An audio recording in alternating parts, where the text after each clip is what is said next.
Hey guys, so I am proctoring PSATs all day today. So today's lesson and work is asynchronous. So if you want to do it later today or first thing in the morning, I released both at 7:30. So your classwork and the homework should be there in the Google Posts.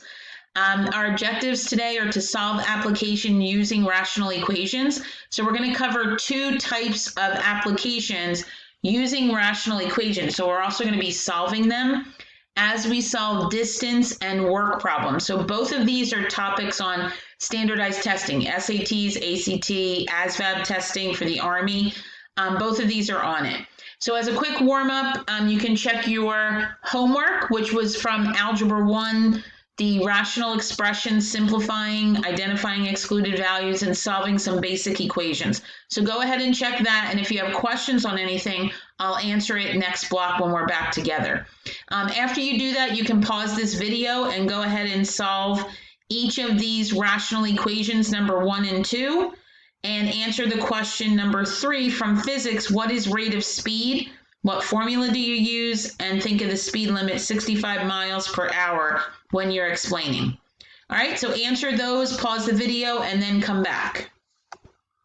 Okay, so for number 1, you should have found that lowest common denominator after you factored the denominators to be 2x times x minus 5. So make sure all denominators match. All right, so I show you the details here. You should have gotten x equals 6. If not, pause the video and take a look at that example.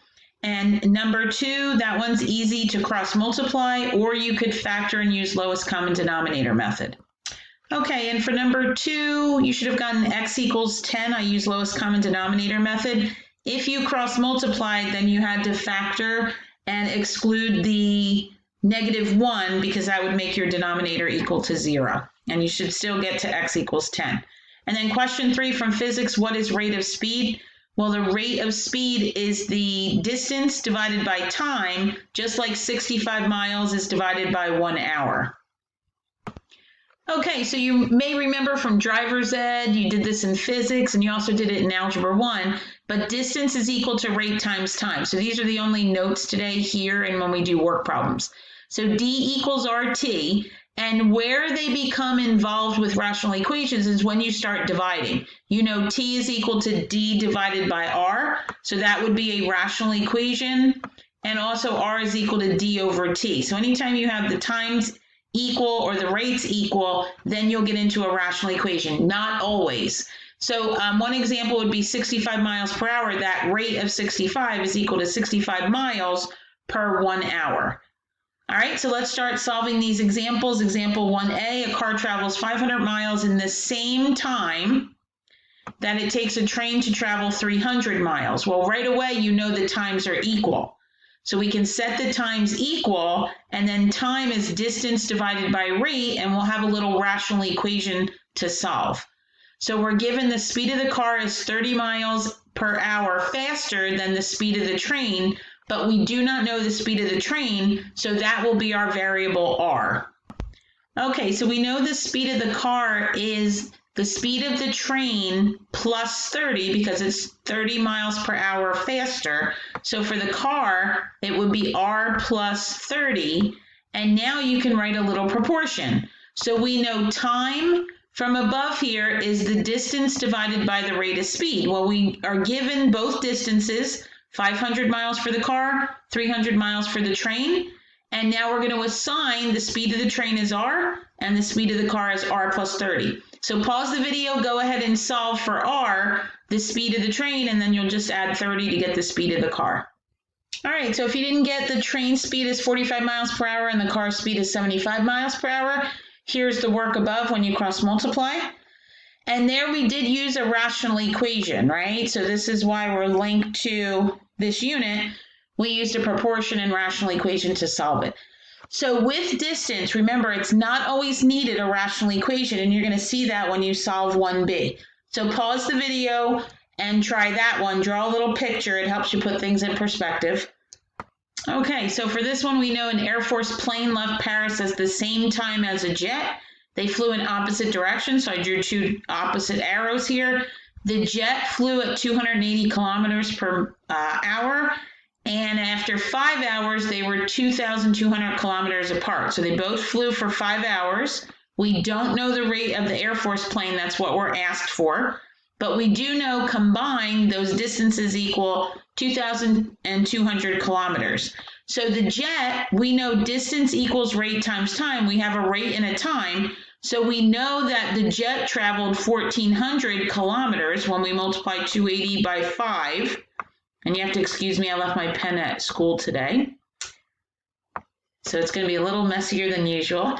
And we do also know that rate times time would be 5R for the plane. And combined, if we add those two together, we should get 2,200 kilometers. So we don't even need a rational equation for this application. It's just standard linear. So go ahead and solve it. Set 5R plus 1,400 equal to 2,200.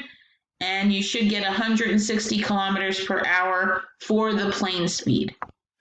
Okay, so here's the work for that problem. And then the next type of problem we're going to do will require a rational equation each time. And those are called work problems.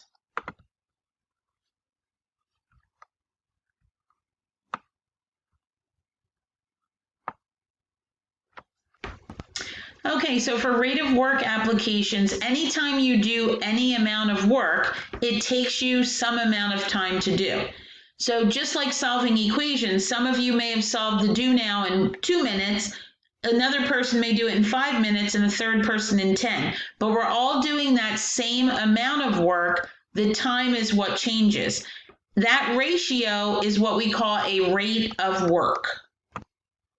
So when we're talking about rate of work, these types of problems are going to be when you combine individuals together to do the same job.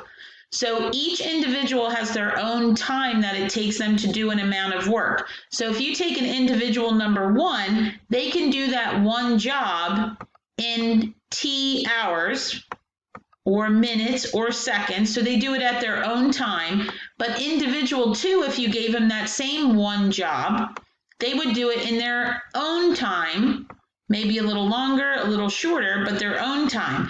Now, if you combine them on a task to do the exact same job, they're still going to do that one job together, but it's going to be a combined time that they're going to take. And it's always shorter than the slowest of the 2 or 3 or 4 individuals because you're adding labor to that, and it's going to go faster. All right, so this becomes a little rational equation. You're going to be given 2 out of the 3 of these items, and you can solve for the missing 1. So the amount of work, it doesn't matter if it's 5,000 square feet you're painting, 2,000 square feet that you're painting, it's one job. So the numerator with these problems will always be 1. So let's go through an example. 2A says Mark can paint a doghouse in 8 hours. So his rate of work is to paint that one doghouse in 8 hours. Now Jane, she can do it in 4 hours. So Jane's rate of work is going to be one doghouse, the same one doghouse, but in 4 hours. So the question here is, how long will it take them to do the job if they work together? So they want a combined amount of time here if they're working together. And that's the key word you'll see when you do standardized testing. That's your hint there that you need to use a rational equation. So we're going to add Mark and Jane together, their 2 rates of work, and now we want to come up with that same one job. How long will it take? And I'll call that T, the combined time. And what you have there is one of our most basic rational equations, the one you did in middle school. Go ahead and solve it and find the time it would take them together. Keeping in mind, Jane can do it alone in 4 hours, so you should be getting some number less than 4. Okay, so you should have gotten 2 hours and 40 minutes. You're never going to answer somebody 8/3 of an hour. So if you convert it to a compound fraction, you know it's 2 hours and then 2/3 of an hour. If you multiply 2/3 by 60, you get that 40 minutes. So much less time than the lowest rate of any individual. All right, now in 2B, we have 3 different students working together. So here they said if one student can complete the decorations for the prom in 5 days working alone, so the first student's rate Our work is going to be decorating a prom. All right, so if we decorate that one prom, our first student can do it in 5 days. Our second student can do that same one prom in 3 days. And then our third student can do that same one prom in 4 days. And the question is, how long would it take them working together? So we're going to add all their rates of work together. And we're going to set that equal to the same one prom divided by what would the combined time t be. And again, it's 3 fractions, but a rational equation. Pause the video, solve, and then you'll check. Okay, so I use lowest common denominator method, and you get about 1.28 days. It's about a day and almost 7 hours. So you'll have an idea of how long it would take. And again, it's going to be less than the fastest student. So our fastest student here could do it in 3 days. We're going to be less than that because we're adding more manpower to that work.